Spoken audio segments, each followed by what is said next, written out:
gentlemen, you are listening to the Nonstop Culture Podcast, the source for entertainment and trending news discussion. I'm your host, Jeff J. Follow us on all social media, Twitter, Facebook at Nonstop Culture, Instagram, nonstop.culture. You can get this podcast on SoundCloud at Nonstop Culture and YouTube as well at, you guessed it, Nonstop Culture. Any questions that you have for us, info at nonstopculture.com, and hit up nonstopculture.com/subscribe to find out all the ways you can subscribe to the podcast. And finally, if you want to promote on the show, hit us at promote@nonstopculture.com. So this week, I got my man Marcus Flowers, M-Flow CO, in the house. Marcus, what's going on, brother? Yo, what's good, man? Hey, you know, it's another day, a lot of crazy stuff going on. What's up with you? Man, nothing, just chilling. Another day, another dollar. I hear that. Nothing but the cliches, all the black man cliches when we meet each other. They be like, yo, man, just trying to make $1 out of 15 cents. Just trying to wake up and see another day. You feel me? Just trying to see the sunrise and the sunset. It seems to be mad cliches. And it's funny. Like we and my boys one time, we were just throwing around cliches for like 3 minutes, and after a while, I'm like, all right, man, we need to forward this conversation along. Like, what the hell is wrong with us? But yeah, man, I'm glad you were able to join me all the way from the great state of Colorado. Hopefully, you didn't partake in anything legal that might impair you. Nah, man. On this. Okay, that's all good. And I don't judge. Sometimes, you know, it gets the people going, so it's all good. So why don't you let the people, let the Nonstop Culture community know what is it that you do? What are you involved in, man? Man, I'm a digital content producer for a nonprofit. It's called Free Speech TV. I also am a writer for Dunk 360. I focus on mostly MMA, wrestling, basketball occasionally, and you know, I do a lot of things. Try to just stay active. So yeah, that's about it. What got you into wrestling and MMA and sports to begin with? Well, I've always been a fan of professional wrestling, and with like MMA, it's just as I've grown older and tried to get writing gigs, I noticed there weren't a lot of African Americans in that in that spot. There's a lot of like people who don't look like us, so I was like, oh, that could be an easy lane for me to try to go in. So just like taking it with MMA. And I've had a few great opportunities. Like, I don't know if you heard of Glory Kickboxing, but I got to cover a few of their events last year. And and I got to cover UFC Denver as well, so it was pretty cool. Glory Kickboxing, that sounds like straight Jean-Claude Van Damme Thailand type situation. It is, man. It is. It's like boxing mixed with, it's like boxing. It's like basically kickboxing, but they box as well. So it's like mad crazy. Yeah, man, that's cool. Shout out to Dunk 360. A lot of good content. Seen a lot of stuff over the years from them. It's cool. It's cool, man. I'm into a lot of the same stuff too. So having you on to talk about this WrestleMania preview and all the other stuff with the trailers and everything going on is going to be cool. So I know if you ever follow him, and Marcus is one of those rare, cherished individuals who have a regular name, but when you shorten it, it sounds cool as hell. Because that's why if you follow him on social media, M-Flow CO, it's like, yo, you can't pick that. It's like how your last name Flowers and you shorten it to M-Flow. Like he sounds like the hottest MC on the XXL freshman list, the double XL freshman list and whatnot. So I'm a little bit jealous of that as a man with an ordinary name but extraordinary ability. I'm a little jealous of that, but it's all good. So what's up, man? You want to get into this news? Yeah, let's get into it, so man. First, we'll start it off for our social media corner. Twitter rolled out their new @reply feature. It's something that was in the works from last year. And Twitter thinks they're slick, first off, because they sent it out last year.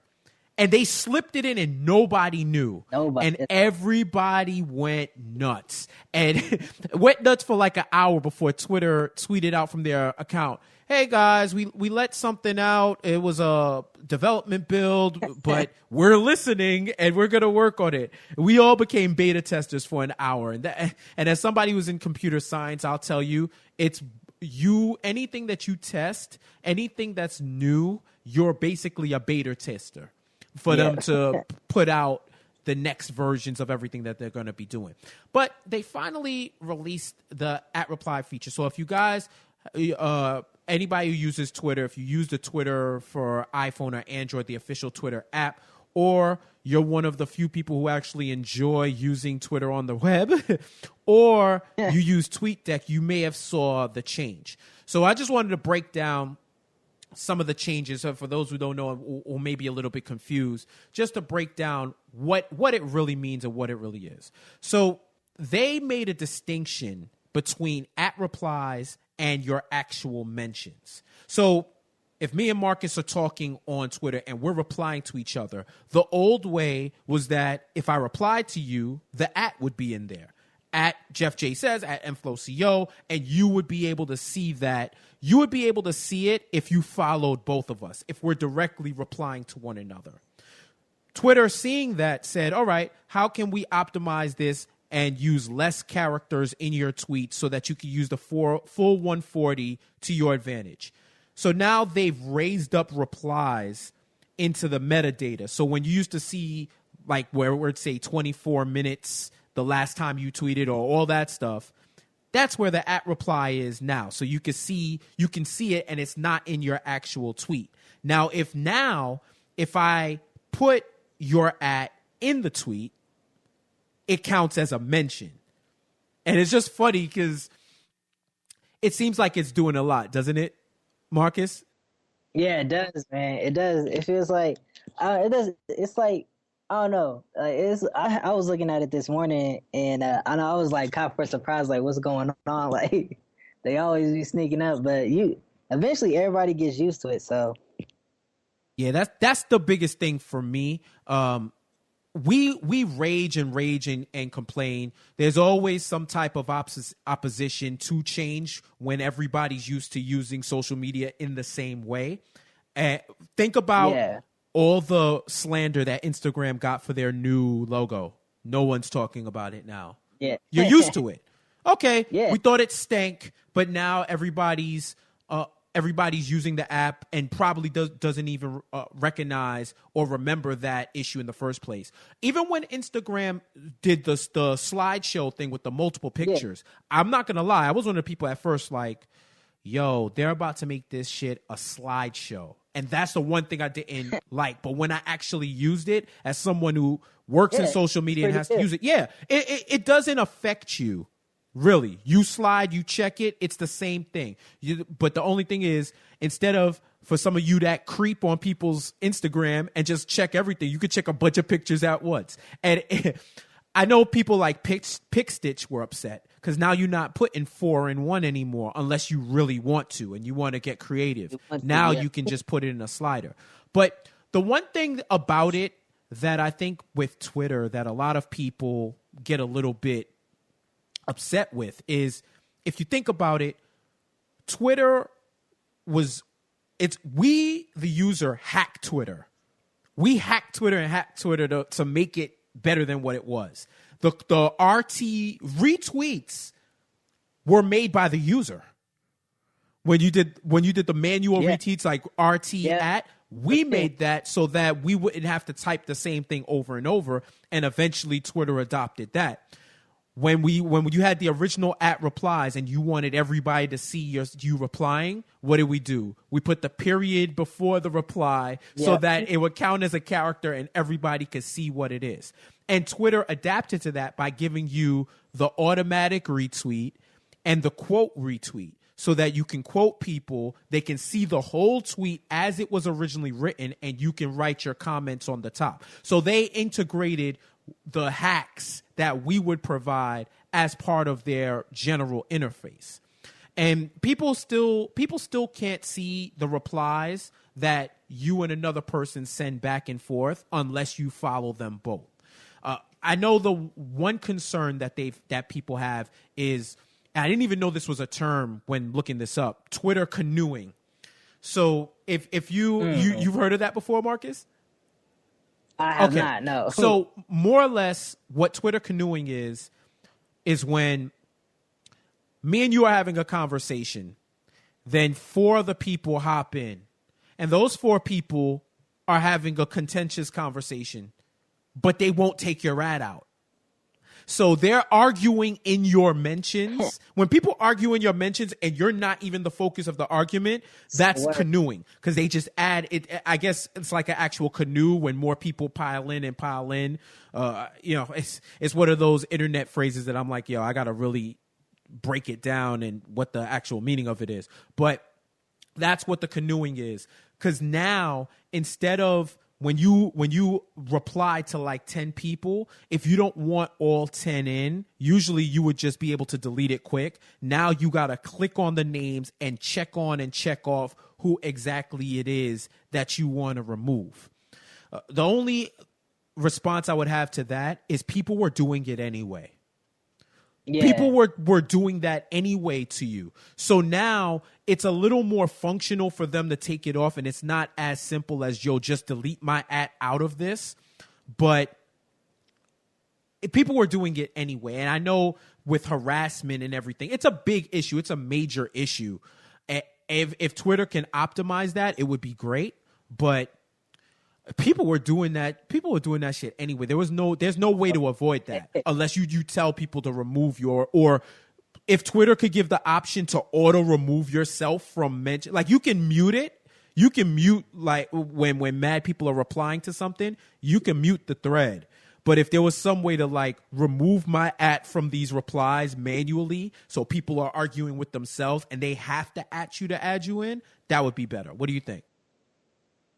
Yeah, that would be better. I completely agree with you. Yeah, because I'm not really popular on Twitter like you. Don't do this. Do not. You will not do this, sir. I don't have a lot of people I mention, so I don't really have that problem. But but I completely agree with what you're saying. Yo, Marcus said, yo, I'm in low key Twitter. I don't really know what, I'm in regular Twitter. I'm not in the mix like that. But yeah, all you need is one tweet to go viral. And all of this pious, high and mighty, haughty stance that you got is going to go right out the window. So, but threads are still going to be easy to follow. They have that red bar or whatever. This is just, to me, another way to get third-party apps out of here. Definitely. Once they weren't allowing the API to do stuff to count the quote retweets and the manual retweets, there are certain aspects of Twitter that Twitter would only allow their apps and TweetDeck to use. So I don't know. I don't know. But I'll tell you this much. I'd love to see, if they want to tinker with stuff, I'd love to see them tinker with TweetDeck. How about you make TweetDeck actually stable and functional and able to respond the same way like your web app? How about we don't have it, it's not like Flash based, and I know they use HTML5, but use something faster, make something more efficient, and stop trying to make it premium for brands. Like work on that. Definitely. So that was it.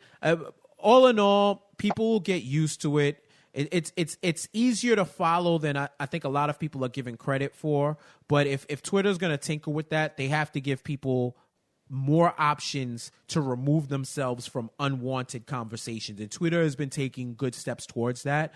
But I think in order to quell any uproar that people may have, and rightfully so, that would work. It would, yeah. So did you saw the CW, which is DC superhero ground zero for all the comic book shows? They got Black Lightning. We saw the first looks. What did you think? Well, are you familiar with the Black Lightning character? Yeah, I am. I actually I did a few articles about Black Lightning last month for a Fansided. Okay. It's pretty cool. But I feel like WB just needs to pass the sticks to Greg Berlanti, because he just knows what he's doing more than the movies. Like, I just feel like he should be like the Kevin Feige of DC. Like, y'all already have them in the TV. Y'all should just promote them. That's a lot, though. TV and movie worlds is a lot. They're very different, and that man, I don't know if there's enough money that'll make him be like the czar of WB movie and film, and with the politics and everything. But I agree with you. He has it popping over there. I saw the first pictures of Black Lightning, and I'm familiar with Black Lightning. I want to refamiliarize myself with him and the character, because he's one of those characters. And this is the thing: when you growing up as a person of color, you're going to gravitate, and this is why representation matters. You gravitate towards every character that looks like you and someone who you can see yourself in, other than the classic characters. It's always cool to see yourself in another hero. And with DC, it's like you mention it to black people who are into comic books, and they may not know the whole story, but they know who Vixen is. They know who Black Lightning is. You know who Mr. Terrific is. You know who Cyborg is. You just need to know. You need to know, and you find out, and you know, and you embrace those characters. So it looks cool. The first pick of Black Lightning looks cool, and with Berlanti, it's in Berlanti I trust until the wheels fall off. The one thing though is I remember, and I know they're telling it from the perspective of him being retired and coming back for his kids that are trying to do it, trying to pick up the mantle, which is cool. And I know early reports that I had read on it were saying that this was going to operate in its own world also, as opposed to linking with the rest. I'm not sure how accurate that's going to be as it goes on. And as we know, there's always ways to connect the worlds with the Berlanti verse, as I like to call it. But I'm hyped, man. Anything, it's supposed to be, it's tentatively debuted to come out 2017, 2018. I encourage anybody who doesn't know about the Black Lightning character, is a pretty dope character, to get familiar with him, because he's coming. I tell you, the CW has some strong programming, but they will find a spot for those shows. So he's coming. Don't worry about that. I can't wait. They announced who that star student is, because I know in the synopsis it said he was trying to stop like his star student from going into a gang. Could that star student be Virgil Hawkins? So now we could get Black Lightning, Static, Rocket all on live screen together. Oh, Rocket Racer and Static Shock. Yep. Yo. Yeah. You're woke. Because those are, and once again, when I tell you, Static Shock, Rocket Racer, these were two characters that they eventually were in cartoons. They were in the comics, and once again, those are people where I wasn't even fully woke on that until Marcus said that. And hell yeah, yo, that could be him and his daughter. It could too. So you could have, man, look, the opportunities that they have. And once again, with Berlanti and everything that he's done at the CW, I am very hyped. I'm very hyped to see what they do with it. And based on his track record, Berlanti's gonna be able to tackle issues like racism and classism well, because he's done it on this past season on Legends of Tomorrow, when they went back in the past and Jax was a slave, him and Amaya, and Jax had to deal with that. Oh yeah, that was one of the best episodes of that show. It was one of the best. So just seeing that, he knows what he's doing when it comes to characters of color. So yeah, I'm excited for it. They have to, hopefully, if they are going that route, they hire writers of color, producers, because it matters behind the scenes. It would be good if they had representation across the board, because diversity plus inclusion equals true integration, and your creativity increases. The product is always better when you have diverse thought. It's just what it is. Whether people want to believe it, numbers don't lie. So that would be good. Well, real quick before we move on, do you want to give a brief overview of who Black Lightning is for those who may not know? Okay, real quick. So his name is Jefferson Pierce. He's an older superhero. He was based in Harlem, right? Or I think so. Yeah, I think it was based in Harlem. Okay, he was based in Harlem, and he basically like a street level hero. He just fights crime. He's basically kind of like Luke Cage, but like with lightning. So Lightning Cage. yeah, basically. So yeah, he's basically like just a neighborhood hero, and yeah, that's about it. If you didn't know, I got a ill did you know for you. You know that at one point LeVar Burton played this man? I did not. On what? I think it was there might have been a TV show. There might have been a TV show. He might have been playing. He might have did. I saw that somewhere. I want to say that it might have been voiceover work. Oh, okay. Yeah. Yeah, it was. Actually, yeah. I'm looking Yeah, it up now. Superman, Batman, Public Enemies. LeVar Burton played the voice of Black Lightning.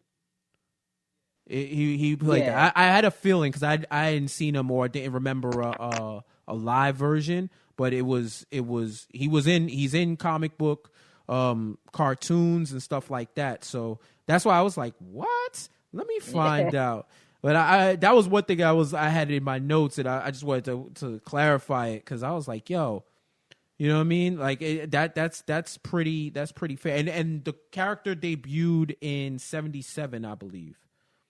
April 1977, the character debuted. So yeah, man, it's one of those street level heroes, and you could tell from the '70s, Black Lightning. You think about it, Black Dynamite. You get it. Like that was where you had to have black in your name, so as if your skin tone and your makeup and when people visually see you, they're like, oh, it's a black superhero. I wonder what his name is.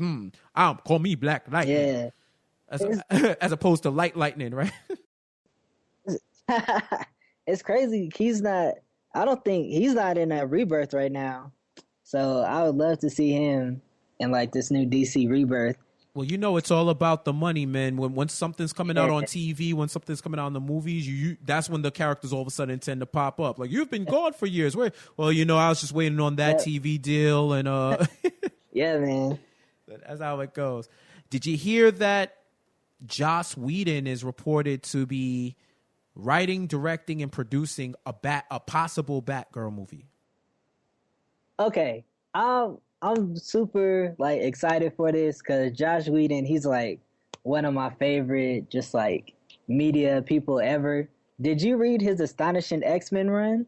Come on, man! Don't disrespect. Okay, me my fault, bro. Okay, don't disrespect me like that. I'm ahead, dog. Right. No, yo, one of the best X-Men runs. One of my favorite. Yeah. That was there. Not only good, but it's like a Kitty Pryde story. Word. And so like Kitty Pryde's his favorite like superhero, and he did do like Buffy, right? That's what I was about to say. I was there for Buffy. I knew Joss in the Buffy days, and I followed him to Astonishing X-Men because Buffy was one of the best shows in that genre that I've seen. Like, yo, you understand, man. I was a stan. Like, Buffy the Vampire Slayer, I was on time for it every day. So, not to mention what he's done with Marvel's universe, with Avengers, and what he's directed there. So, him getting this opportunity, if he gets it, that's my whole thing. Because WB has been on some shit for a while. And to keep it lightly. Because you got to think about it. They had him locked in 2005, to direct Wonder Woman. That didn't go down. They had Rick Famuyiwa from Dope to direct The Flash. Where's Rick? Rick gone. They had Ben Affleck directing Batman, leading that, and Affleck said, I'm good. Working ass Ben Affleck said, I'm good. So we've been hyped like this before, and we've been hyped like this before with Joss Whedon and DC/WB. So until Josh says I'm locked in and the ink is dry, then I can start to get excited. Actually, when they start filming, then I'll get excited because that's when I know it's real. Is they say like Pixar it didn't happen. That's how I'm gonna be with him. So and another thing is. I don't. First of all, it's within my best interest. If you know my day job, it's within my best interest for WB and DC to pop off. So and as a fan, as somebody who grew up in Batman is one of my top 3 favorite characters ever. I love DC. I love the stuff that they do, but the movies, they just got to get it together. And I really want them to get it together. But you hear about all these other movies. There's supposed to be a Nightwing movie. The Flash hasn't even got their stuff together yet. All this other stuff going on. And it's like the dude who wants to buy the system for his car, the speakers. He wants to buy rims. He wants to get the dual exhaust. But fam, did you get the car yet? Nope. That's how I feel about DC and what they're doing with their movies right now. But if this locks in, that's going to be a big shift in the right direction for them. And if anybody can inject new life, maybe some color in their trailers and in their movies, no mute colors, no nonsensical scripts.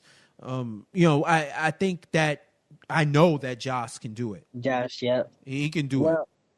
It's just if they go with Joss Whedon, I don't think he's gonna like being under that Zack Snyder brand, like, because this is Zack Snyder's universe, so it's gonna come like Joss Whedon's not gonna want to be under Zack Snyder's thumb. I don't think he might not have to adhere to it anyway, because you think about it, like even with the DC TV Berlanti verse, the Arrow, Supergirl, and Flash for the most part have different feels to them, but when they get together, it's a totally different feel too. So you can pull it off, but I think that's the least of their worries. They just got to get Whedon locked in.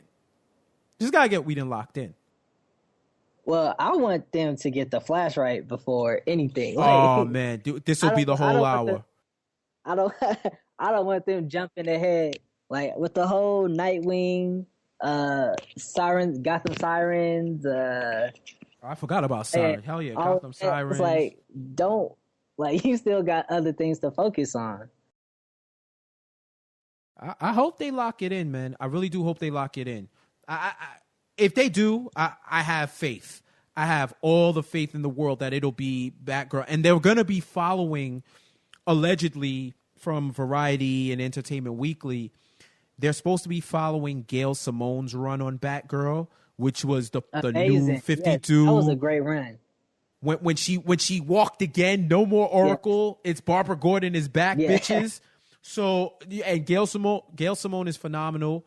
That Batgirl, I was anticipating that because when I heard they were gonna give her the mantle back, because I liked when Stephanie had it. Spoiler, when she had it, not actual spoiler alert, but that's her name. Spoiler, when she was Batgirl, I liked her run as Batgirl too. But there's OG Batgirl. I'm an OG Batgirl fan. So I'm glad to see her rock that. All right, let's see. What else I got for my man, Marcus? Yo, what do you think about, before we get into this trailers, because it was like trailer mania running wild with all the trailers that dropped. We gonna speak on them. But so Sony, I get it. Sony has the IP. They want to get into this money game. They're thinking of doing, well, they're more or less locked in to a Venom movie with building their own shared universe around Venom. They want to do a Silver Sable and Black Cat movie, but more so with the Venom. My issue with it as a Spider-Man fan is that I don't know how they do that movie without Spider-Man.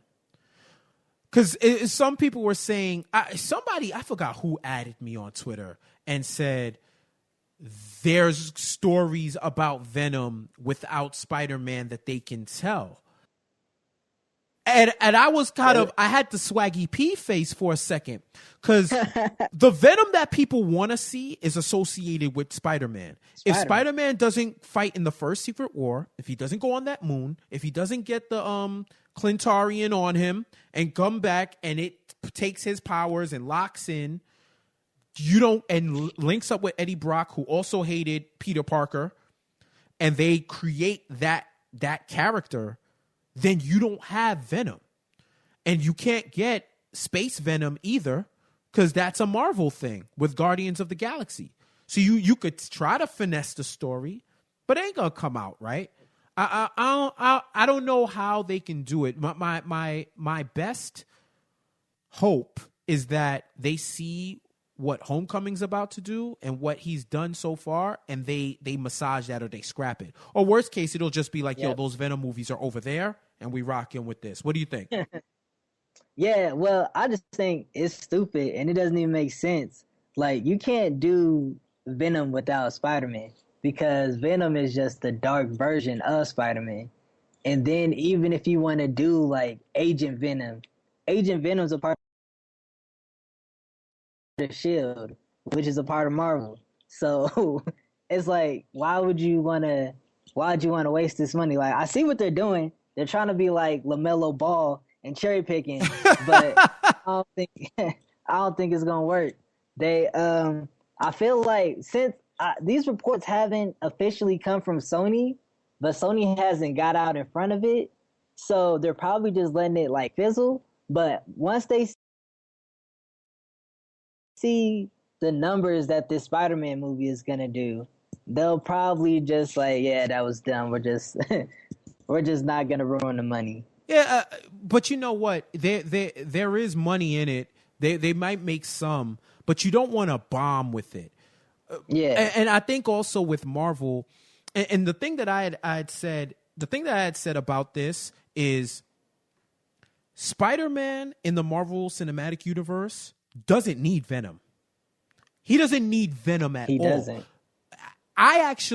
Venom was cool in that 90s era comics when everything was over the top and shock value. I can juxtapose comics in the 90s to the Attitude Era. That's something for a future podcast. But just in terms of how we accepted over the top as dope when it really wasn't. Or it wasn't as dope as we thought, and there's some parts that it was quite frankly trash. But the Spider-Man's rogue gallery, there's so many that he can deal with, that he can interact with and have good movies with and great stories with, that he doesn't even, at this point, we don't even need to touch Osborn. We don't need to touch Osborn now. We don't need to touch Venom. Imagine if we do Kraven in the Marvel Cinematic Universe. You know what I mean? Yeah. We could do Kraven. They're doing the Vulture right now. We're gonna get to that in a second, but they don't really need that. What I will say, if they do a Silver Sable Black Cat, like a thief type, almost like Ocean's 11, yes. Ocean's 11 type shit, that shit could be off the hook. I'm here for that. And if they're like robbing, that would be the one where I would talk to Marvel and try to get certain locations and whatnot to put in that they may have where they could rob Tony Stark's house or something like that, or have little interactions to connect it where Peter probably wouldn't be dealing with them now because he's a kid. He doesn't need to deal with that petty crime stuff just yet. Nah, he does. Just yet. He might not, with so much going on, he may not be able to get to them yet, but it could be a story of that. Because if you don't know the story of Silver Sable is almost like Silver Sable's a spy. Black Cat is a thief. And yes, she's probably a remix / bite off of Catwoman. But she's dope in Spider-Man's lore, and so is Silver Sable. So put them together to make some type of movie. Maybe Sable could be trying to stop Black Cat. Maybe they could be working together. Low key, and I know people are gonna say I'm exaggerating. I 100% believe they could do a Fast and the Furious type situation with them. They probably. I would not mind a Sable Black Cat movie. I think that'd be pretty interesting. It'd be a pretty interesting spin on just like the superhero universe, and seeing two anti-heroes basically going for it, that'd be pretty interesting. All right, man. So let's hopefully with Sony and with all of this stuff going on, they do it right. But I would be way more hyped for Silver Sable, Black Cat than I would for anything Venom related, because I just don't understand how you get Venom, and then they would try to do Carnage, and it's you just falling into a rabbit hole of idiocy, in my opinion. But we'll see where it goes from there. So yeah, man. Well, go ahead. I wouldn't mind my fault. I wouldn't mind Carnage though. Like, I don't know if you could do it like as its own standalone, but a Carnage movie, I definitely would be here for a superhero murder flick. Right. So it would be like Nightmare on Elm Street, but in the Marvel universe Definitely. or whatever. Yeah, Carnage is a bad boy, but you can't have Carnage if you don't have Venom, if you don't have Spider-Man, which gets us back to square one. You know what I'm saying? So yeah, man.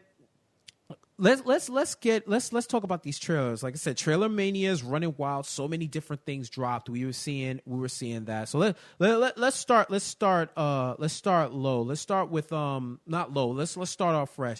Did you see War of the Planet of the Apes? I did. Have you seen the other ones in this reboot? Yes, I have. This is actually I like this reboot better than the original one. I like the way they've taken their time with it. Caesar's the GOAT. I can't emphasize this enough. But just from the trailer, it's actually kind of hard to go against the apes when it seems they're being provoked. It's like they're just in their peaceful jungle, chilling, enjoying life, and people. And there's humans coming after them. So it's kind of hard to go against I think it's funny because the whole premise of the joint is them saying, yo, we want to be left alone. Yes. We told you to leave us alone, and y'all coming back. But if you think about it, this was the next step. With everything that's happened in the first two, you knew there was going to be a faction of humans that said, yo, it's either them or us. Even though they left them alone and they've continued to leave them alone, it's either them or us. So I don't know, but I'm hyped. I like the series. I think it's been real dope. The first two, the last one was super good, and this one, I can't wait to see. I think it's gonna be cool. What about? Let's get to the main event, Spider-Man: Homecoming. Okay, so Justice League dropped their trailer on Saturday, and then Marvel came through and said, "Cue trailer. Be ashamed if we release the most popular superhero in the world." And they did just that. And just a few things about the trailer. So people always with Marvel, they always complain like, "Oh, we saw the whole movie," but Marvel knows how to cut a trailer. Like, people thought they knew why Tony and Steve were fighting in Civil War. They didn't. And it's just like people always like complain. And it's like, also they say, oh, it's Iron Man 4. Well, it's not. You don't know that from just because they said Iron Man's going to be in the movie. That doesn't mean it's not going to focus on him. And this is actually the first type of Spider-Man where we truly see like a teenage Spider-Man and not like some 30-year-old trying to play a teenager. And it's cool. The last Spider-Man, was it Garfield? Andrew, he was pretty good, but I feel like this latest cat, I feel like he's really gonna be like the guy for right. And we get to see the Vulture for the first time, and it's crazy. We don't get to see just any Vulture. We get to see Michael Keaton as a Vulture. And what's funny is I tweeted it when I was watching, basically live tweeting the trailer because I'm a nerd like that. But I said, you got Spider-Man, you got Iron Man, then you got Batman, who was Birdman. And, like Spider-Man, Iron Man, Batman, Birdman, the Vulture. Like, the people are going to be so sick when this dude kills it as the Vulture. Like, absolutely kills it. I like Michael Keaton as an actor. I think he's really good. I loved him as Batman. He's still, to me, the GOAT Batman Bruce Wayne after all of these years. And I'm eager to see him play that role. And just to what you were saying before about the whole Iron Man 4, Tony Stark was the narrator in the trailer. So, of course, you're going to see him there. And if you see him in certain parts, people act like you're going to see him throughout the entire movie. You're seeing him. He's the mentor to Peter. And this is when it shows me that people are grasping for straws on things to not like about it. It's not going to be Iron Man 4. Yeah, you're going to see him in there, but it's not going to be Iron Man 4. People want it to be close to source material. Spider-Man has had mentors when he was growing up. He looked up to the Avengers, and it was always the running thing where he looked up to them, but he kind of was on some loner tip. He didn't get into the Avengers until much later, and even then, he was a reserve. Yep. Until the recent times where he became part of an adjunct group. Then he was part of the like Avengers B team, and then he was a main Avenger. So this isn't anything new for what they're putting into the film. Now I'm gonna talk about some of the stuff I like, and we could talk there before I get into any more of. Well, real quick.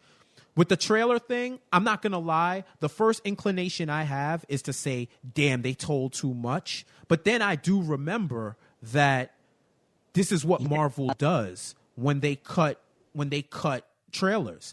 They'll show you stuff that ain't even in the movie, or they'll cut it out of order or cut it in a way where they're telling a story. And when you actually watch the film, you don't feel like, oh, I saw everything. They haven't done that to this point. I can't even remember the Civil War trailer, but I remember Civil War. Yeah. And I've seen movies where they gave it away in the whole trailer. Yeah. Well, and Marvel doesn't do that, so I'm not really worried about that. So, and remember in that, my fault, but remember in the Civil War trailer for the airport thing, they cut out Spider-Man completely. Right. We didn't even know he was there. Exactly. That was the illest joint. And that was the illest joint with the whole thing, and we didn't even know he was in that fight. And then we finally got to it. So, some of the things that I liked, we got to see the spandex suit snap on. This is always the running joke of how people get into the suit, how people get into all that spandex, how it snapped onto them. That joint was cool.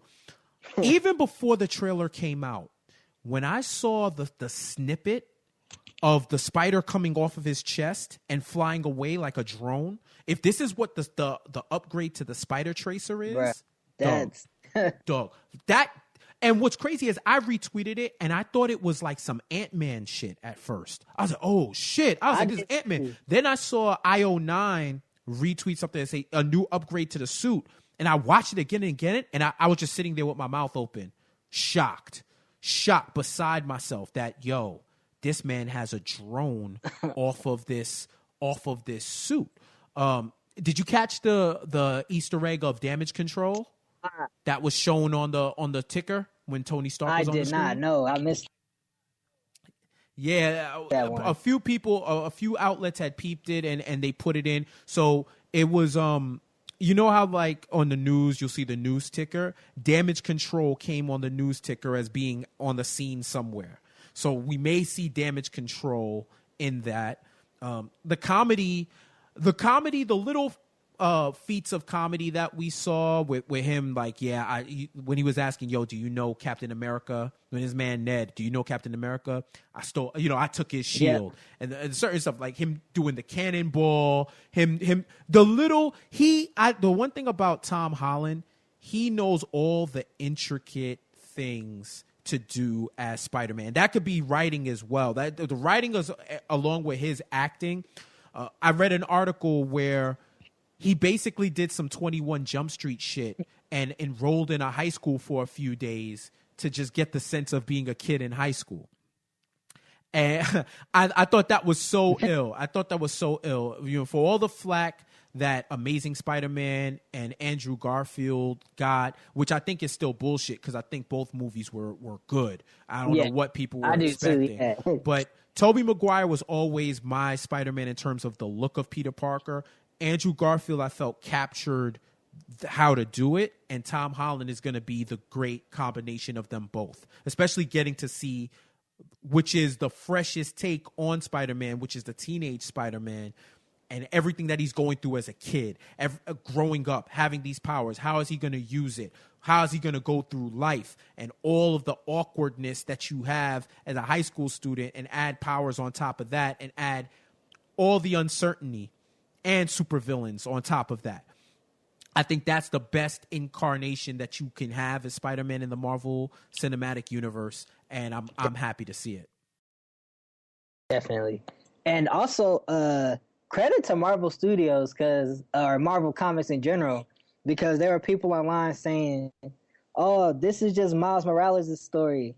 Oh, and I wanted to get to that. I wanted to get to that. I was like, "Yo, Spider-Man was young once." Like, credit to just like a whole generation of people who just like don't remember Spider-Man as like a teenager. Like, hold that thought. I'm gonna go in on that in a second. But when I go into the complaints that I heard about the film, just hold that thought. Just a couple of other things that I saw. Going on that tangent with the diversity and inclusion, New York City looks like New York City. I know you're from Colorado. I'm a New Yorker. I'm a native New Yorker. And from the pieces that they shown, it looks like New York City. And New York City isn't all white. You have Zendaya in it. I've seen other people of color. This is what New York City is about. We are the melting pot for a reason. You don't have a melting pot and all it is just one vegetable in broth. It's a whole mix of things. And New York City, from those little clips, looked like New York City. Two more things before I get into the complaints that I like. Yo, his tech overall that we saw in those first 2 minutes, this might be the most technologically advanced Spider-Man that we've seen, period. That timed web bomb when he shot it and it went off like 2 minutes later and stuck dude to the wall, that drone, like, he didn't even have that with the Iron Spider suit. He did. And he doesn't even have it now as a billionaire philanthropist. Dog, he has more tech in this now, which just expands the mythos even further. It's ill. And the last thing before I get into the complaints, yo, don't act like you ain't see Bokeem Woodbine in there as the Shocker. I did. Woo. Bokeem, the national treasure. Bokeem Woodbine? Come on, dog. You get just sign me up now. Once I saw that, I was like, yo, they got brother Bokeem in there.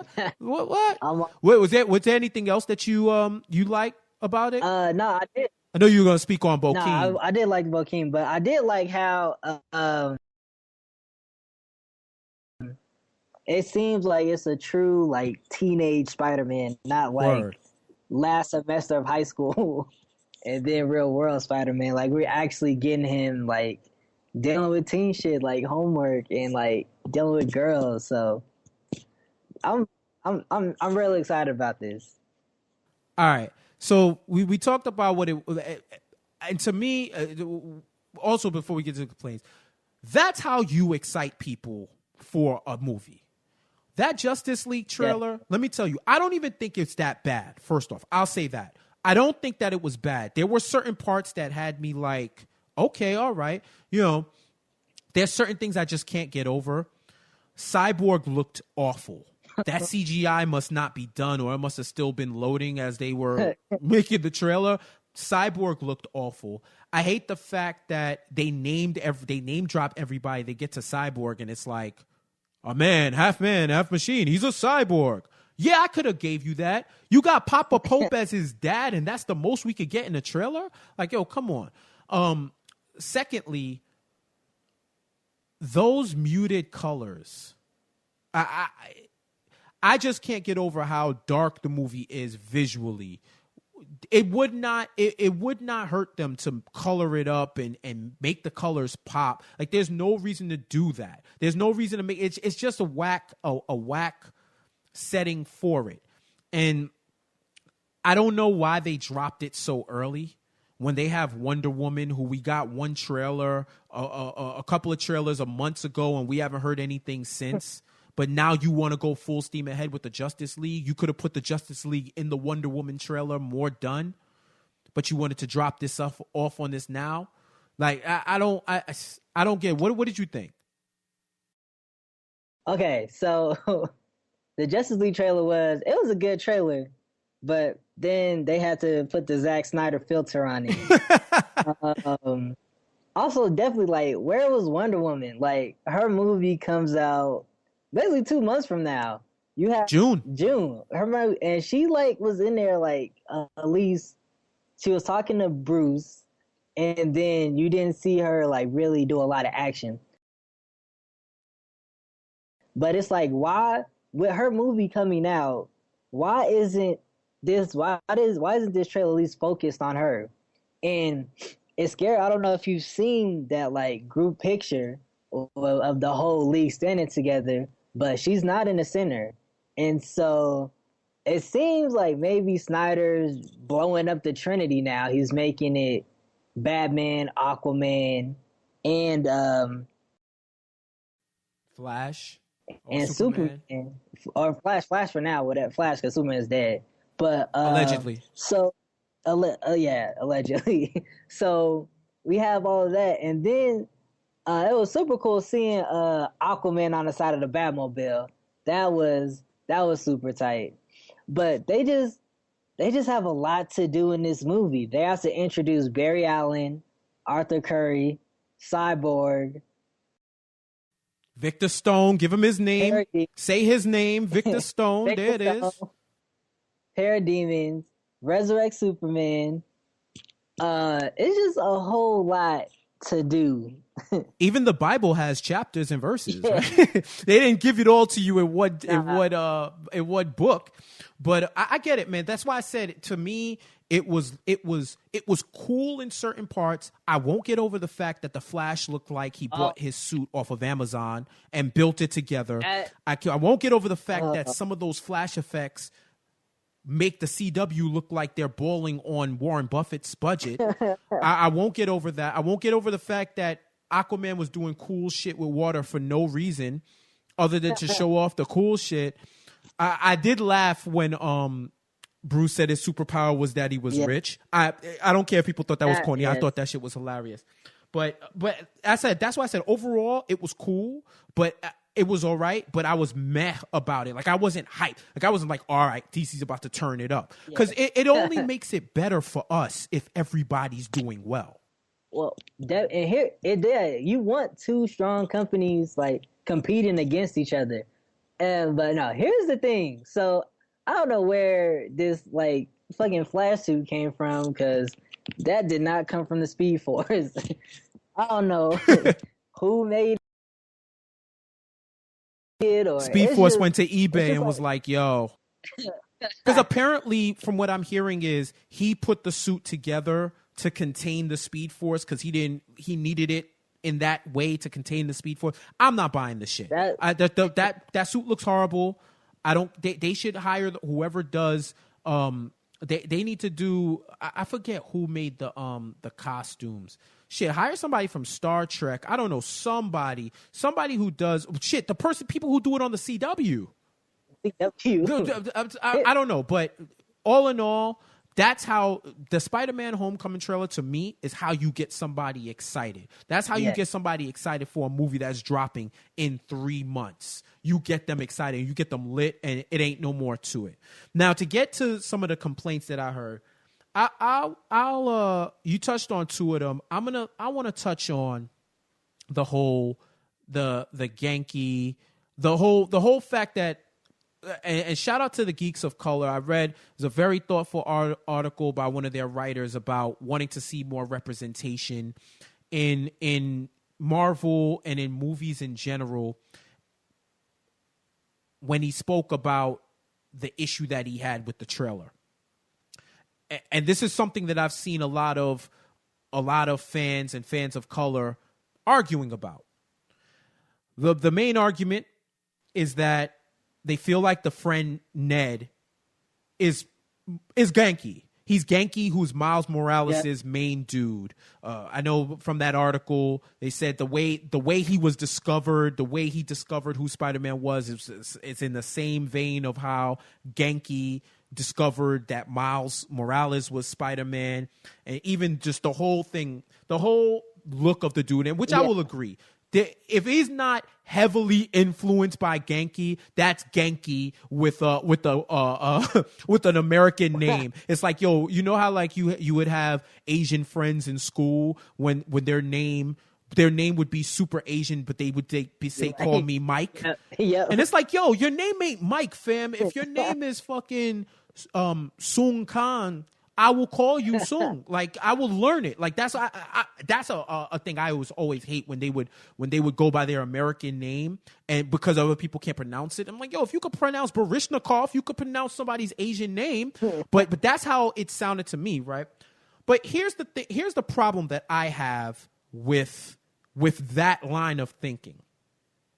First of all, it was 2 minutes of a trailer. So to claim that they whitewashed the whole Miles Morales story and gave it to Peter Parker, how do you know that within the pieces of him being at high school that we saw? How can you automatically claim they're whitewashed when we see diversity throughout the movie in general? You claiming that they're just whitewashing Ned's story. I don't think that that's accurate. I like the juxtaposition that they did between Shocker and how that might be like not Prowler in Miles' story. And I get it. But here's the other thing that people need to understand, and I'm going full deep comic into this. Miles Morales' story is a derivative of Peter Parker's story. Definitely. Peter Parker, Ultimate Spider-Man. Ultimate Spider-Man story is a remix of the original Peter Parker Spider-Man story. They all were kids. They all were kids that went to high school. They all were kids that had to deal with the growing pains of growing up, puberty, teenage, having the powers. In fact, the way that Miles got his powers was basically the same way that Peter got his powers, more or less. If I'm not forgetting, Oscorp was responsible for both of them. Yep. Right in the Ultimate Universe. Yep. In the Ultimate Universe. Yep. So in that regard, Miles' story is a derivative of Peter Parker's story. So if they're leaning on Miles' story, they're leaning on the Spider-Man mythos.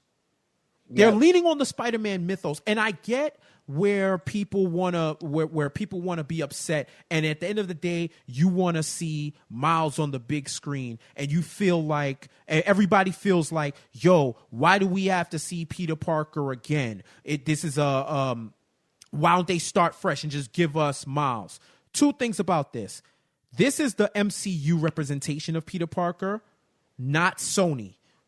It may be hard to distinguish and you may not want to do it, but if I'm Marvel and I got the franchise back, because like it or not, if you don't read the comics and you don't really know, we're not talking about cartoons, we're not talking about movies, we're talking about what makes their bread and butter, the comic books. Peter Parker is the franchise. He is the franchise. Spider-Man is the franchise of Marvel. When you get the franchise back, you're bringing the franchise back as the franchise, and is that they're right, and I support it. I don't knock it, and I understand it.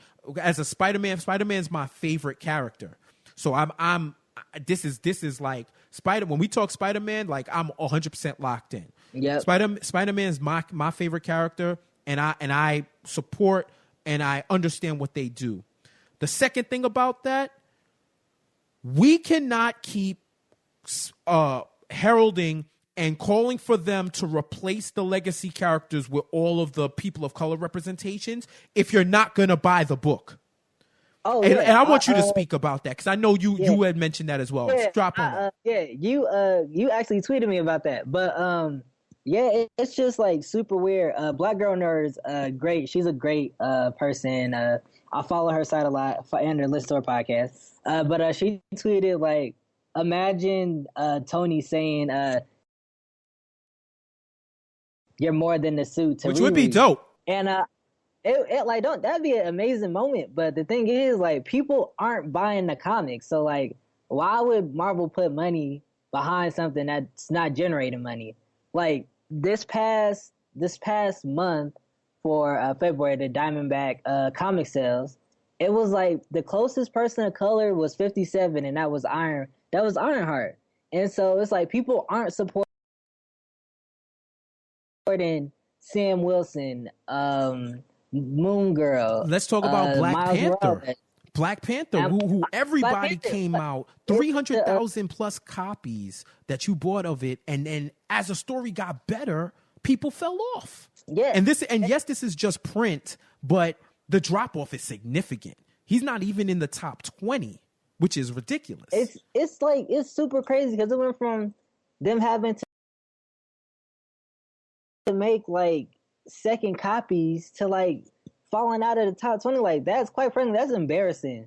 Like, Ta-Nehisi Coates has basically fucking transformed Wakanda. Like, oh yeah. Like, it's incredible what he's doing there. And it's like, so for you to say Black Panther's so lit, but how do you know it's lit if you're not reading the comics? Like, I get it. You want the movie, you want everybody, like, you want that support, but Marvel, just from a business standpoint, why would you want to put your time and energy and money behind something that isn't really generating a lot of money? Like, prime example, David Walker, who did an excellent run on Nighthawk. Nighthawk was wearing fucking Yeezys, like Yeezys, fighting and killing factions and going after like corrupt cops. And that only got a 5-issue run because people weren't buying the book. So it's like, what's the point? And then same thing with I believe Geeks of Color talked about like Miss America becoming having her in the movie, but she, like, people haven't. If you're not gonna support in the comics, why would they put it in the movie? And it's like people want to jump to the conclusion without showing us support, and that's not how it works. And here's the thing that I'm saying. I don't think Marcus, I don't think you're saying it. I don't think I'm saying it. Do I want to see all those characters? I want to see Kamala Khan. I want to see America Chavez. Yeah. I can't wait for how they introduce Miles Morales, because it's coming one way or another. Those ultimate sales were enough. But I know there's a lot of people who shout names, just like how I said, I may not have been reading a book. I don't think I've ever read a Static Shock comic, but I know who Static Shock is. Yeah, because of the cartoon, but you know who all the people of color characters are. It wouldn't shock me if a lot of this is people who find out or who have a vague understanding of who these characters are and just want them in the forefront. It doesn't work like that. It just doesn't work like that. Whether you want to hear it or not, it doesn't work like that. As a business, Marvel cares about green before black, white, or any of that first. They're going to want to see that people are buying it, and they're setting up a more diverse universe in part to reflect the outside world and to have the IP set up for their next round of movies. But we have to support. And shout out to my guy Insanity Report, my guy D Palm over at MTR. Last week they spoke about support, and Chris made a great point.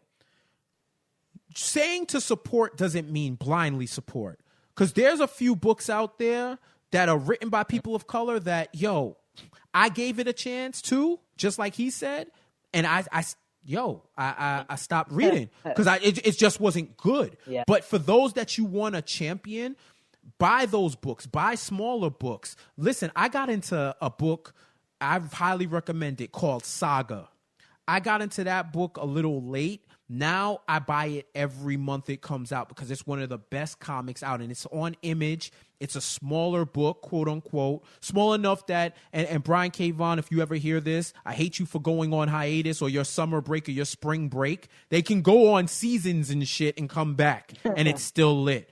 So you need to support these characters at all levels. At all levels. And if you're doing that and you're want them to see them on the screen, more power to you. But they need to be evangelized more so that we can see them. Because without fuck what you see on the cartoons, fuck what you see in other movies, you got to support the books. The books are the main bread and butter of these publishing groups. And DC, they did their rebirth, they did their recorrection, and they're running it now. That last month, it was like the majority of the books in the top 20 were DC. I think last month was like the first real month DC beat Marvel in the top 20. And those books will get canceled. Those just like Nighthawk, those books will get canceled, and there's nobody to blame but but us. If you don't want to if the fans won't want to support it, they're not going to support it no matter how good it is. So that's what I would say as far as the whole. I don't think that the whitewashing thing is accurate. If they're borrowing from a story, that's a borrow from a story, that's a borrow from a story. It's not the story of a teenage Spider-Man in high school is not in a private school or even in a high school is not just locked into Miles. I'll give you Genki, I'll give it to you 100%, and that's what they did. But to me, if they do that for him, what they could do for Miles would be leaps and bounds better. They have all of the IP to do that. So I would say we need to chill a little bit on that, and we need to support in order to make sure that we get to see those characters. Yep. And here's the thing. These characters aren't fleshed out yet. Like, I know it's kind of weird, but like these characters don't have a lot of history. Like Riri's, she hasn't even been around a year. Like I want to see like Amadeus Cho as the Hulk in the movie someday. I want to see Kamala Khan, but they don't have like rogue galleries. And then like take for example when they put Lash from Agents of S.H.I.E.L.D., they put him in there. He was only in there for one season, not even a whole season. So it's like I'd rather them take their time, have them build up their legacy in the comics, through the comics, rather than just like throw them out there and people like aren't familiar with them. I hear you 100%. Because even with Miles, he's been fighting classic Spider-Man characters. Yeah. What they may do is make the Prowler his enemy, and it'd be like he's fighting his uncle and he doesn't know it's his uncle and blah, blah, blah. So that might be it. But even past that, we need to have different enemies or hold certain enemies just to go at them. Yeah. Oh. So I would just tell people, like, it's coming. Yeah. It's coming, but we got to support. Even that Prowler miniseries, that ended at 5.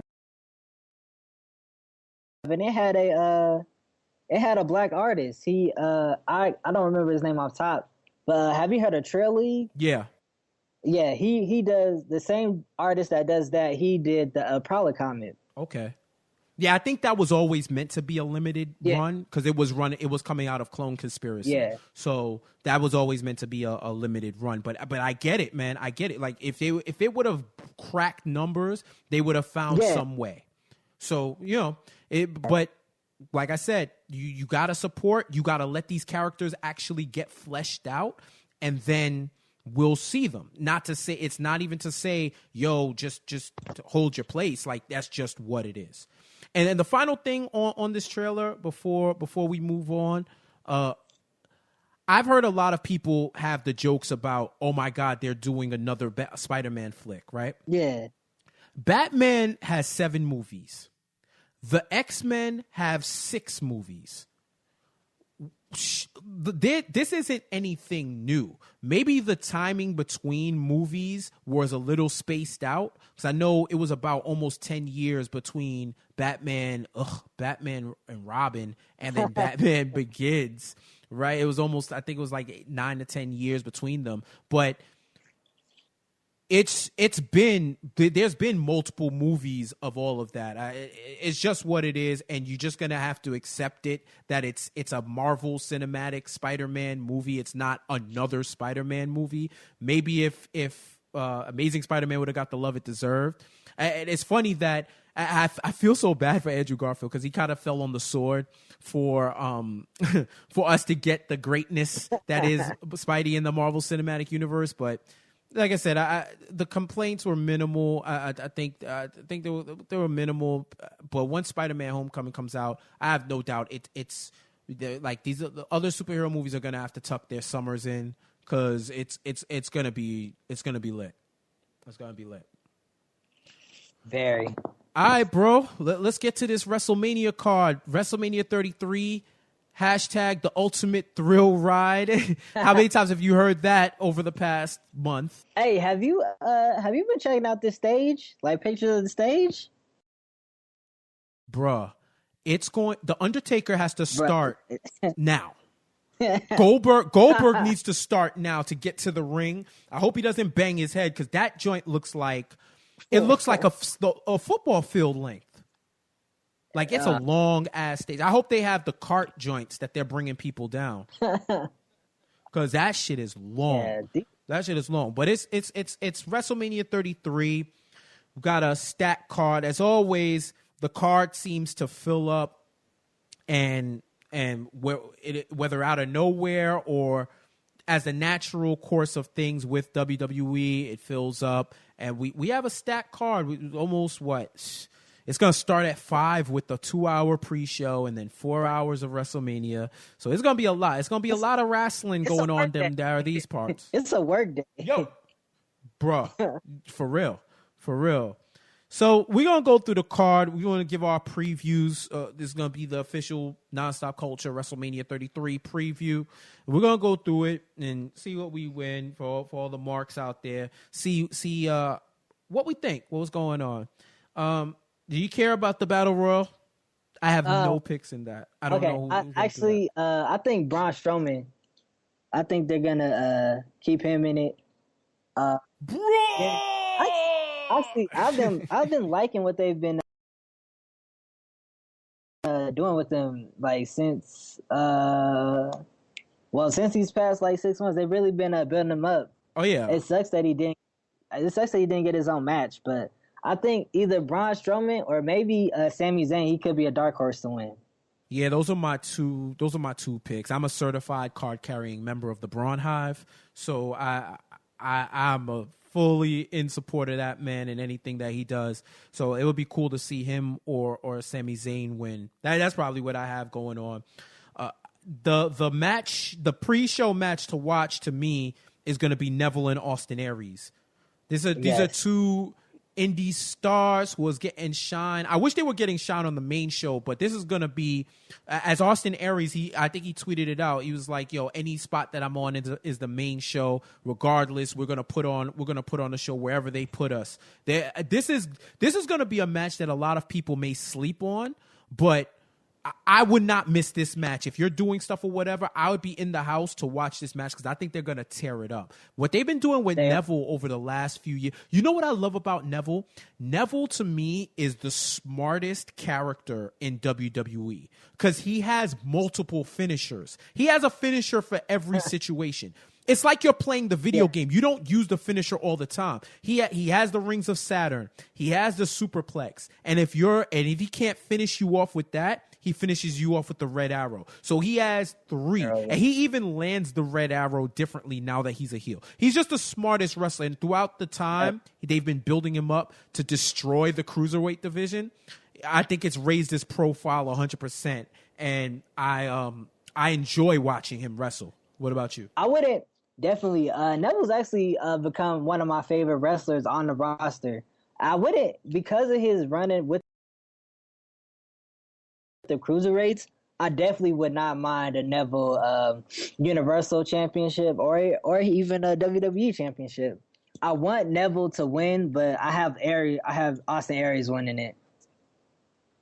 Yeah, it's I don't know, man. I want to say my gut says if they're booking it right, the way they build Austin Aries, that he would go over. But then is it going to be him and Neville just feuding through the summer? You know what I mean? Like, they still need to build that up towards the summer. Not to say that Austin Aries can't carry that, but what do you do for Neville? Is he going to languish? Or maybe he does move into a more main roster, or I should say Raw or SmackDown position. But for me, I think it's going to be, I see my instincts are telling me Austin Aries, but I'm just going to pick Neville because I think that they may want Austin to chase a little bit more. That's what I think. Yeah, definitely. So what I think is the last show before the I don't know how they're gonna order the card on the pre-show, but Alexa Bliss is defending her championship, the SmackDown Women's Championship, against all available women on the roster. And as we saw this week on SmackDown, that includes Naomi, who's back from injury, which I gotta give my claps on. I'm glad Sister Trinity is back. Hopefully she's able to capture this belt. I hate the fact that she was hurt. I don't know. There's a small part of me that might think it was a work. From what I've been hearing, it was a legit injury, but enough for her to get back. But first of all, I hated the fact that they took the belt off her when I feel like, yeah, Becky Lynch was hurt and hurt whatever and didn't defend for 45 days, but they took the title off of her for Mania. I don't know. And I also hate the fact that the women matches are all fatal 4-ways, triple threats, 6-pack challenges, and all of this. So, I don't like the fact. I feel like if it was a true women's revolution, or if they were really sticking to that, you give them, even if it's like, okay, one has to be on the pre-show, one has to be on the main show. You do it one-on-one. Do it one-on-one. And they have defended the world titles in triple threats before, so I can't front on that, but it would have been cool to me to see it one-on-one. Yeah, definitely. I do have Naomi winning. It's her hometown. It'd be a travesty if she lost. I wouldn't be surprised if she did lose because it's WWE. But right, they make you lose in your hometowns a lot. They make you lose in your hometowns. Yeah, but I have her winning. But I really have been. I do like this SmackDown women's roster. I feel like there's still a lot of potential there with Natalia, Mickie James. I feel like there's still like a lot of like pieces they haven't explored yet. Like, I know there's only like 6 of them, but I still feel like you can have like multiple stories going on and they don't all need to intersect. Oh yeah, facts for sure. I have Naomi going over in this as well. Before she came back, I thought there was an outside chance that Asuka could slip in as that 6th woman and surprise everybody, destroy and get the pin on, or make Alexa Bliss tap out. And let me say, I love Alexa Bliss. Yeah, I love her. Bliss Stratus, I love Alexa Bliss. Like, she's like a fucking firecracker. She really reminds me of Harley Quinn, low-key, with just not as crazy, but she really reminds me, like, her personality, her bravado. I love it, Like, she's like a real heel. Like, I fuck with her. Like, she's like a mean girl. She's like a mean girl with super attitude. I love it. I love her character. I love to see her and Naomi feud through the summer. I'd love to see that because I think they could really carry it. And I like seeing Mickie James back too. I agree with everything that you said about the women's show, but I think we will agree there that Naomi goes over.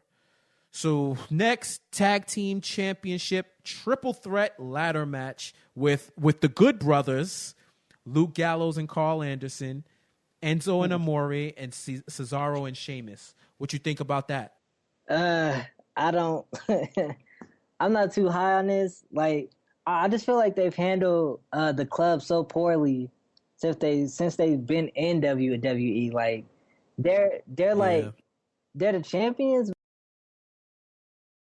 But it's kind of like they're like the paper champions until like a legitimate team has come in because they like definitely haven't been like handled correctly. So it's kind of like dumb. I have them winning, but it's like who really like cares? Like I could go to Enzo and Cass because they've never won a championship, but by now I feel like Enzo and Cass they're I don't know, just to me like they're like charisma has like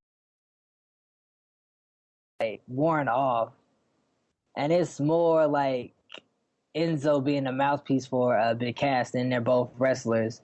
And Cesaro and Sheamus, like they're actually a pretty competent tag team, but they're both like such big stars that neither one of them need the tag team titles. So I do have the club winning. I do like Cesaro and Sheamus as a team. At first, I thought it was whatever, but I pop for their intro every time, and I told people you could fight me if you're mad. I love their intro. Their combined intro. I always pop for it.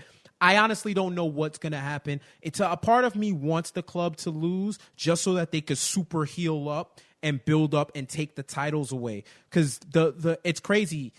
The New Day in that long ass run, they did. I feel like they leaned on the New Day so much that when it was really time for them to take off the titles, they didn't build something where they could get them off. Like they got them to the record, and then from there it was like, all right, well, they don't need the belt anymore. They don't need any belt anymore, no tag belt. So we got to get it off them and put it on someone else.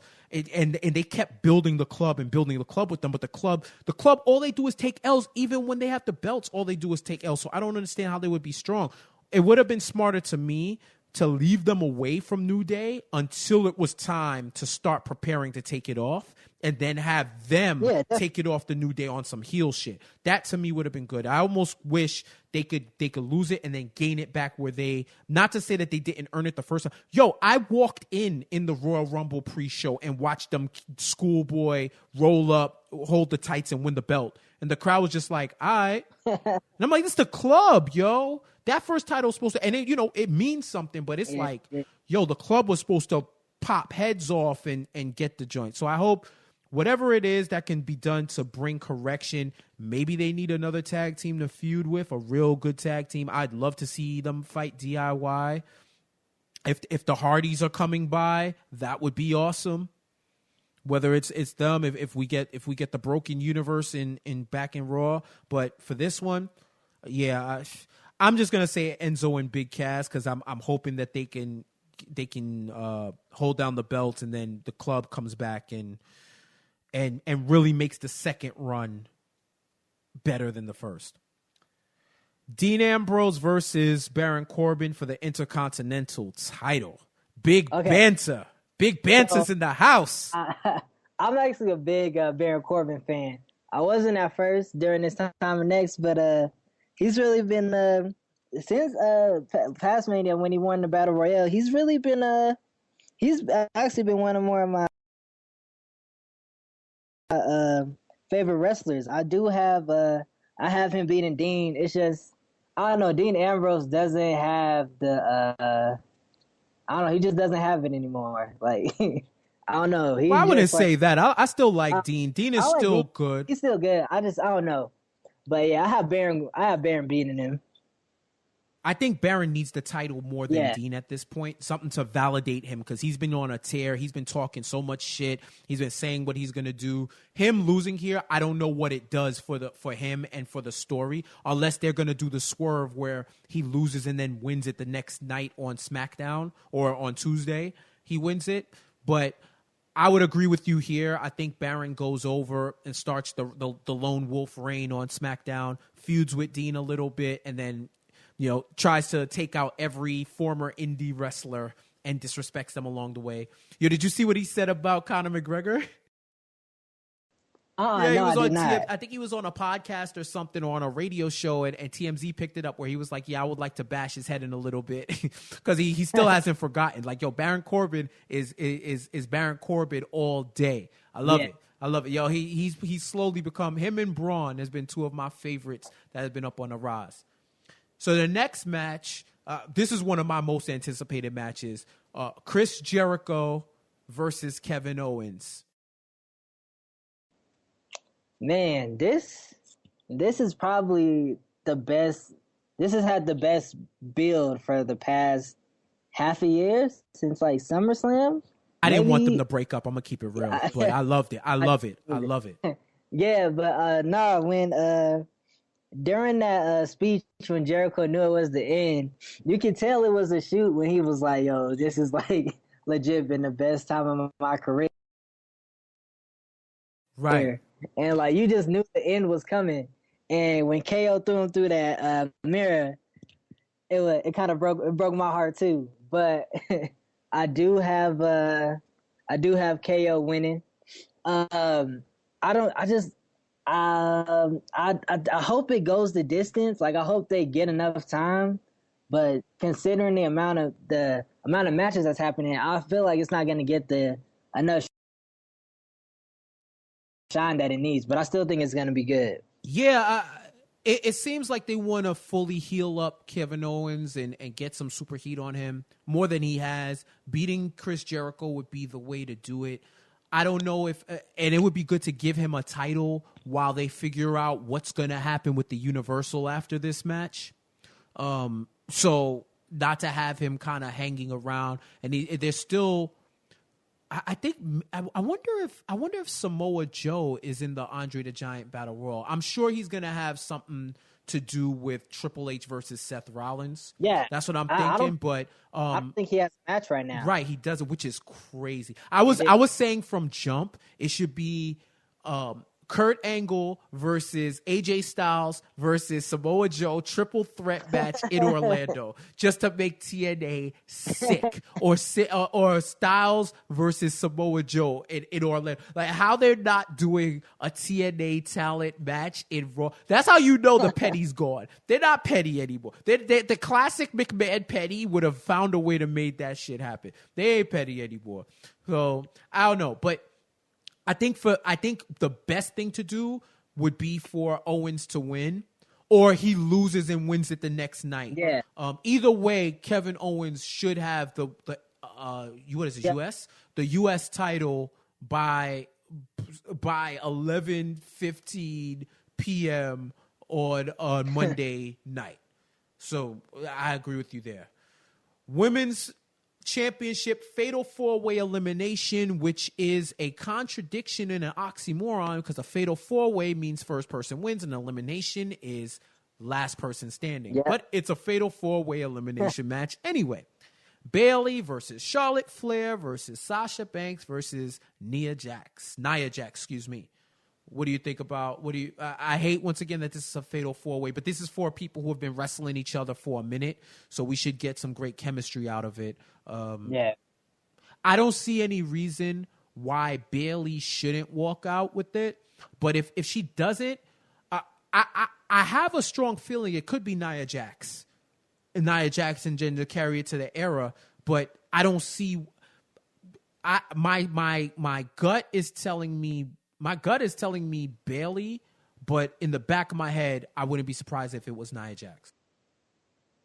Same thing. Actually, I think I actually could see Nia Jax winning.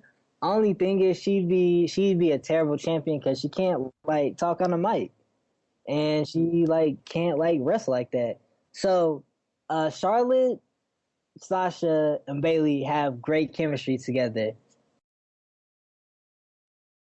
Nia has like she's gonna be the all women out, and so I feel like that's gonna throw off the chemistry a little bit because usually with the Horsemen they're used to working fast pace, it's always boom boom boom, and with Nia they have to slow it down a little bit. So I feel like Nia's gonna throw it off, but I do see Nia winning and then or Nia winning and her and Charlotte going to a program, but I have Bayley pinning Sasha and Sasha turning on Bayley, and they go into a program that leads to SummerSlam. Sasha versus Bayley at NXT TakeOver Brooklyn 1 was one of the best matches I've ever seen live. One of the best matches I've ever seen, period. So I'm always on time to see them go at it. I can't wait. Maybe she pins Sasha and the next night Sasha goes definitely. Nuclear. So we'll see about that, but I think you roundabout way said that Bayley's gonna retain, but now I think that Bayley does retain. Somehow Charlotte is involved in that. John Cena and Nikki Bella versus The Miz and Maurice, the match that I didn't want until I wanted it. Yo, when I tell you this to me is the come up match, and how John Cena and The Miz have been two people who have been vilified by fans from the outset, but now, Miz is one of the top heels in the WWE, and John Cena is one of the top wrestlers of all time. And I love this program. I love how they built it up. Miz and Maurice's Total Divas skits, Total Bella skits, some of the funniest shit that I've seen. John Cena kicking that realism on the mic, and those promos, like they've been going at each other, and I love it. I think this match is going to be a fun match. I don't see how Miz and Maurice win, but it's going to be fun as fuck. It's going to be super fun. I actually have Miz and Maurice winning. I think they could win. And, really? Yeah, I do. I think they could win, and then with Cena losing, he'll just be like, finally, Nikki, let's just go ahead and get married. And then, they just go off. Because Cena leaves, like, after WrestleMania. He's about to be on a Rock schedule. But I do have a Miz and Maurice winning. But I wouldn't be mad either way. But Miz he's definitely, I don't know what it is, but as soon as, like, the brand split, he's really, like, become the man, like, really. Him and Daniel Bryan have me on the floor every single week. It's like watching two arch enemies go out. It was ever since their shit put Talking Smack on the map. And from there, I was like, I can't even miss this show because people be wilding. You got Daniel Bryan talk about TNA openly on Talking Smack. I'm like, this shit is lit. So I agree with you.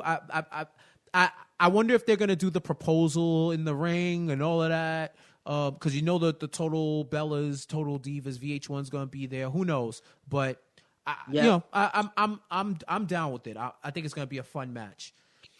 Shane McMahon and AJ Styles. I'm still tight that Styles didn't get an actual, like, a wrestler to put on this show with, but wrestling versus Shane, that's like the ultimate sign of we have confidence in you to make it happen. AJ Styles could wrestle with a kumquat, and it would be a 5-star match. He could wrestle with an avocado and put on a match of the year. So Shane is gonna attempt suicide as usual. He's gonna put people through the table. It's gonna be fun. I think AJ's gonna win. Remember that table? Did you see that table spot where he, like, completely missed AJ Styles? Oh yeah. I was like, bruh, you can't do that Shane anymore. Shane is a stunt man, dog. Like, I was just like, bruh, you're gonna kill yourself out there. Like, and but I do have AJ. Of course, is gonna win, and it is the, like, ultimate sign of respect when you're in the ring with the McMahon. But at the same time, like, AJ Styles is like 40. Like, he needs his WrestleMania moment. So. But I do, it's just like, it is great for them to be with the McMahons because, like, overall it's great. But I would have liked him to have, like, a WrestleMania moment. Maybe him and Joe can go at it next year or something like that. But didn't he wrestle Jericho? Yeah, didn't he lose last year or did he win? It's so funny that I can't remember that joint. Like, I was like, because when you were saying WrestleMania moment, I was like, wait a minute, that man definitely wrestled. Hold on, I'm gonna tell you right now. One second. I thought so. Chris Jericho did win, but you mean his WrestleMania moment in terms of a win? Yeah, like going over in WrestleMania. Yeah, like, a win over Shane McMahon is cool, but it's like, it's not a championship attached. It's not like Shane's a full-time competitor. So I was kind of upset. I was actually upset that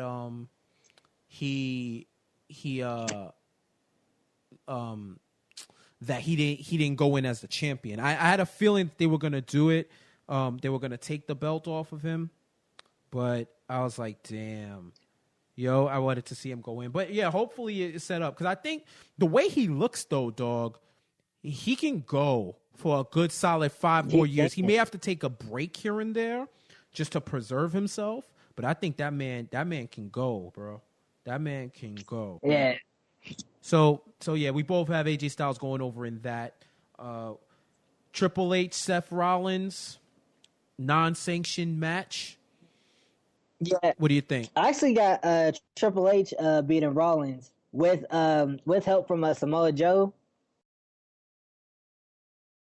And I just have it this way just because, like, I know Rollins, this has been like a 2-year build as well. But it's just, I don't know. I just, like, they saw potential in Rollins, but with Finn Balor back, with, like, the top of the Raw roster is so stacked. I just feel like there's not going to be a place for Rollins much longer. He's going to be, like, top mid-tier at best. And I feel like this is like his send-off. I do have the game beating him just because it's Triple H.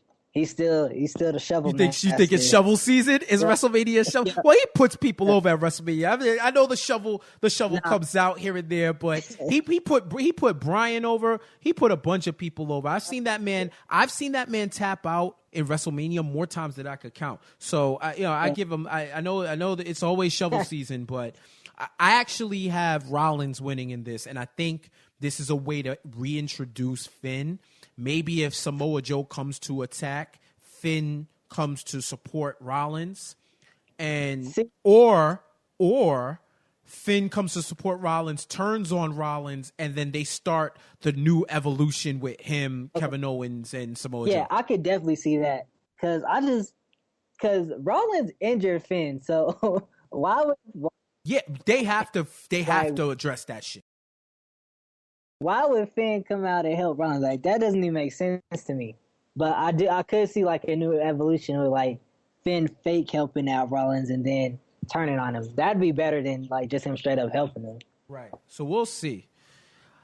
This one is interesting. Undertaker and Roman Reigns. Man, I got the Samoan Cena. I got him retiring Taker. Well, it's not an official retirement match, but all indications are this may be the last one, as it always is every year.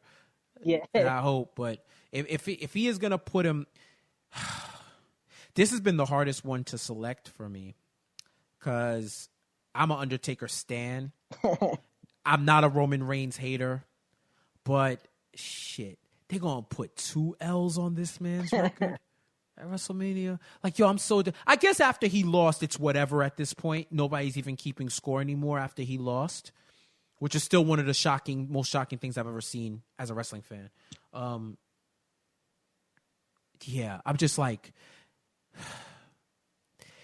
if they can do it in a way, if they do it, they gotta make him a heel. He has to be big dog. I don't give a fuck what people say. Like, he has to really be the big dog.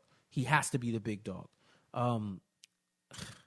Yeah, fuck it, man. He's going to go over. I don't even know why I'm trying to fight it. He's going to go over. He's going to go over. He's going to go over. Roman Reigns is winning. I want Roman to go over, and then, like, after he wins, just, like, beat the shit out of Taker. So, like, we know he's, like, a super heel now. Like, I just want him. That has to happen.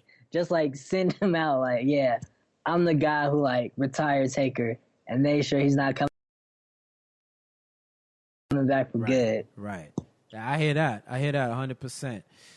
The Eater of Worlds, Bray Wyatt, defends his title against the Legend Killer, the Viper, RKO, Randy Orton. I have Bray beating Orton just because Bray needs a win at WrestleMania. This is like do or die for him, basically, because for a while there he was like a joke or a gimmick. Like right after I forgot, I can't think who he faced at last WrestleMania, but I believe he lost. I believe he lost at WrestleMania, and the whole like face of fear thing didn't have as much merit, but as soon as like SummerSlam came and Orton like breathed new life into Wyatt's character, like he made it interesting. And like we all knew the turn was coming, but Bray has like really shown that if you give him the opportunity, he can carry the program. Like he's not only a mouthpiece, he can like actually wrestle. So I do see him winning. Yeah, I think Randy Orton's in the point of his career where he can put over talent, and he's been doing it, but it's time to give Bray that win. Bray should have had a title a while ago, in my opinion, but now he has it. You put in the WWE title on the hottest show that they have. I agree with you. He does need this win way more than Randy does. If they take the belt off of Bray, they're neutering his character. Yeah. They to a lesser extent, this man is the worst cult leader in the history of cults. How is he disbanding the family? I saw somebody on Twitter say, maybe it was you, I don't remember, but somebody on Twitter I saw say, Wyatts are one of those factions that should never break up. That's the Wyatt family. Like, that's something, like, even if the New Day breaks up, it'll be sad as shit. But, you know, you could see it because you've seen them apart before. The Wyatts, it should always be a core family, just like the Horsemen. The Horsemen didn't break up for years. And yeah, I know the Wyatts, they were together. Then Bray let them go, and then Bray called them back with Braun Strowman. Then the draft broke them up again. Then Luke Harper got hurt. Then he comes back. Now he's by himself, which I like because I think Luke Harper is going to be dope as a solo wrestler. Yeah. But he needs a new family. He needs to be a good cult leader. Like, you can't be a whack cult leader and they neutered him that way.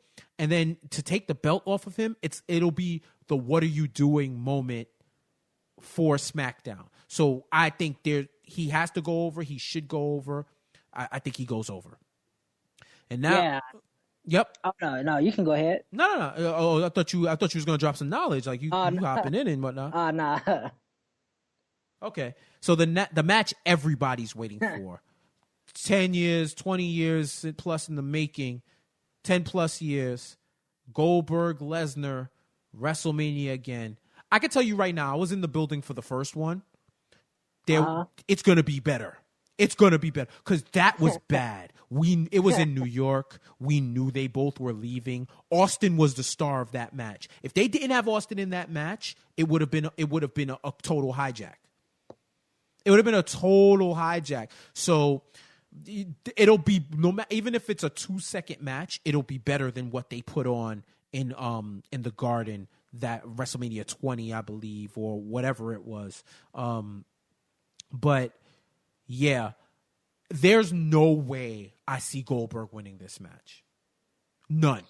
Yeah. And there's no way I see Goldberg. He's beat Lesnar too much. There's no way he beats him again at WrestleMania, like in 2 minutes. Nah, he has to get sent to hell. He has to get F5 through the fucking building. Definitely. I don't know. I haven't really been. I never was a big like Goldberg fan in the first place. Just I don't know. Like I just never was like I wasn't a real big WCW guy. Oh man. But yeah, I've never been like super high on Goldberg. And did you see how like he said he's miserable right now?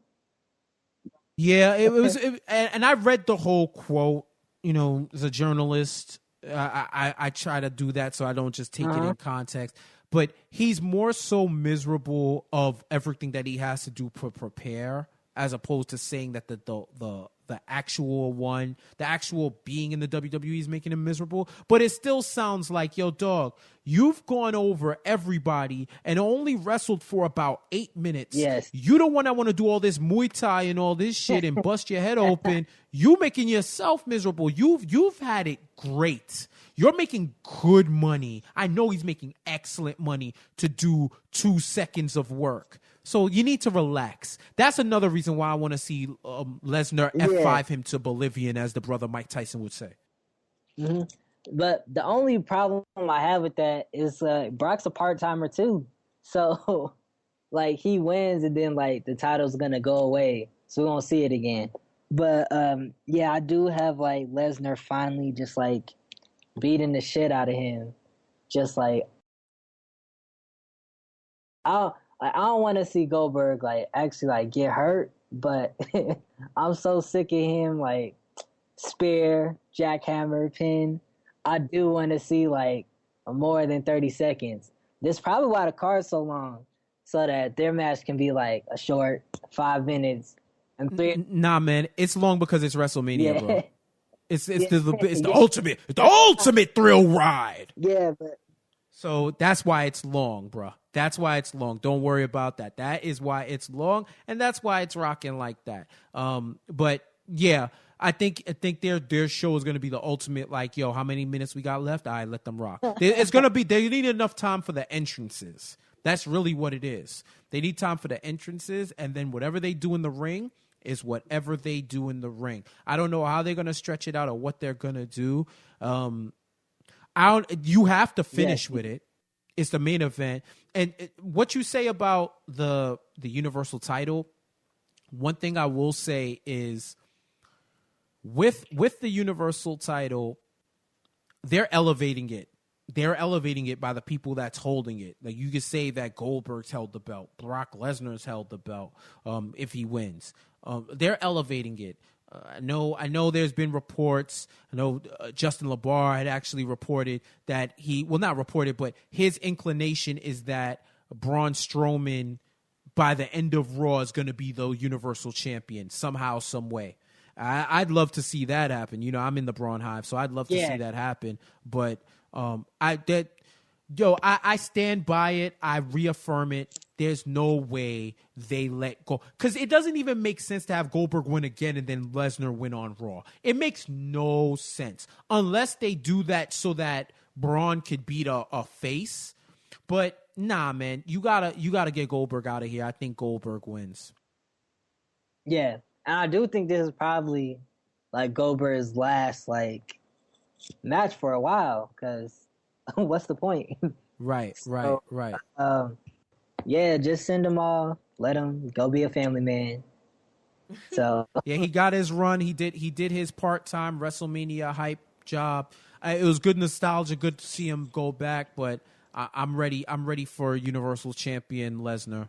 I'm ready for it, and I'm ready for it to be over. So that's it. That's the WrestleMania 33 preview and predictions. I think it's gonna be. I think we're gonna have fun with this card. I think it's gonna be good. It's gonna be a whole lot of wrestling. I'll say that it's gonna be 6-7 hours of wrestling, but I'm here for it. It's the Super Bowl of professional wrestling. Orlando's gonna be off the hook. We're gonna do our thing. We're gonna do our thing, man. Are you excited? What are you expecting from it? yeah, I'm very excited. You know, you already got to order the wings and the pizza. I'm super glad it's on the network, and I don't got to spend $60 for it. How much did you spend? $9.99. There it is. Yeah, man. I'm super excited for WrestleMania. I'm trying to go down there for next year in New Orleans. Oh yeah, it's gonna be lit. Yeah, I'm there. But yeah, yeah. So I gotta make sure I'm right for that. But yeah, I'm super excited. I do think Neville and Aries are gonna tear the house down, and even though it's on the pre-show, it's gonna be the best show of the night. Yeah, I think it's gonna be. I think that their match, Jericho Owens, their match, and Taker Reigns, I'm looking forward to because I just want to see what happens. I just want to watch the world burn. So those are the three matches that I'm really looking forward to with WrestleMania. So I'm gonna have fun. I love WrestleMania. I love the spectacle. Love all of that. So I'm gonna have a good time. Yeah, man. Yo, Marcus, it was a pleasure, brother. I appreciate you joining me. Thanks for the invite, man. Whenever you need help, I'm here. Yeah, you know, we're gonna be tapping your knowledge and getting you back on real soon. Most definitely. That does it for our podcast and our WrestleMania 33 preview and prediction show. This was great, man. I had a good time with you, Marcus. Follow him on Twitter, Facebook, Instagram, all his stuff, all that social media stuff at MFlowCO. Thank you for joining us once again. And thank you for listening. Episode 3 in the books, and we're on our way. Road to WrestleMania. Can't wait. Going on this Sunday. Catch all of the illest reactions at BR_WWE. We're following that all Sunday till the end of WrestleMania. As always, you want to subscribe to the show, nonstopculture.com/subscribe for all your podcast subscription needs. On social media, it's Nonstop Culture everywhere. Twitter, Facebook, Instagram, nonstop.culture, YouTube, SoundCloud, Nonstop Culture as well. If you want to promote with us, promote at nonstopculture.com. Reach out to us, info@nonstopculture.com. Leave us a review on iTunes, 5-star review. Tell the people that you love us and tell us too. Have a great week. And until next time, adios, au revoir, and we'll see you soon.